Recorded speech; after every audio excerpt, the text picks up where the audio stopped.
আসসালামু আলাইকুম রহমতুল্লাহি বারাকাতু। 18তম শিক্ষক নিবন্ধন ভাইবা যারা অংশগ্রহণ করেছেন এবং যারা করবেন, উভয়দের জন্যই অভিনন্দন এবং শুভেচ্ছা। আমি মোশাররফ হোসেন, ঈশান ইনস্টিটিউশন সহকারী শিক্ষক, ফরিদপুর। যারা ভাইভায় অংশগ্রহণ করবেন বা ভাইভা দিবেন, তাদের জন্য কিছু পরামর্শ আমার পক্ষ থেকে।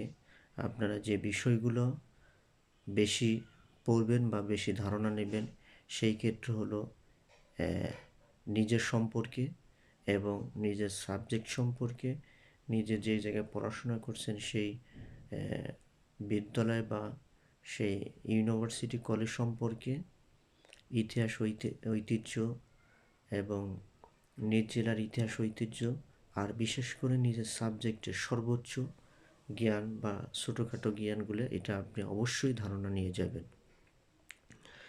আর দ্বিতীয় যে বিষয়গুলো, অনেক প্রশ্ন পারার পরেও কি আমরা ভুল করি বা আমরা উত্তর দিতে পারি না। এর মূল কারণ হলো আমরা ভয়ে থাকি। অর্থাৎ আমাদের মনে হয় যে যিনি পরীক্ষা নিচ্ছেন ভাইবা পরীক্ষণ, তাকে আমরা ভয় মনে করি।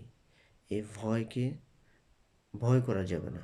এই ভয়কে কাটিয়ে আপনাকে মনে করতে হবে উনি আমাদের শিক্ষক বা উনি আমাদের পরিচিত কেউ। এরকম যদি আপনি ধারণা রাখেন, তাহলে আপনার পরীক্ষাগুলো ইজিলি হবে। আর যদি আপনি ভয় পান, তাহলে দেখবেন আপনার জানা প্রশ্নগুলো আপনি ভুল করে ফেলছেন। এই জন্য আশা করি আপনারা যারাই পরীক্ষায় অংশগ্রহণ করবেন, ভয় পাওয়ার কিছু নেই। আপনারা একেবারে ইজিলি তাদের সামনে বসবেন এবং আপনি ইজিলি প্রশ্ন উত্তর দিবেন। আপনি প্রথমত ধারণা রাখবেন যে আমি সকল প্রশ্নেরই উত্তর জানি। কোনো প্রশ্ন করলে যদি আপনি না পারেন, তাহলে সেই ক্ষেত্রে তাদেরকে আপনি বলবেন যে না, আমার এখন মনে আসতেছে না। আপনি পারেন না, এই কথাটা না বললেই হয়। আশা করি যারা ভাইবা দিবেন তাদের জন্য শুভকামনা, তারা ভালোভাবে ভাইবা অংশগ্রহণ করেন, এই আশা ব্যক্ত করে আমি শেষ করছি। আসসালামু আলাইকুম।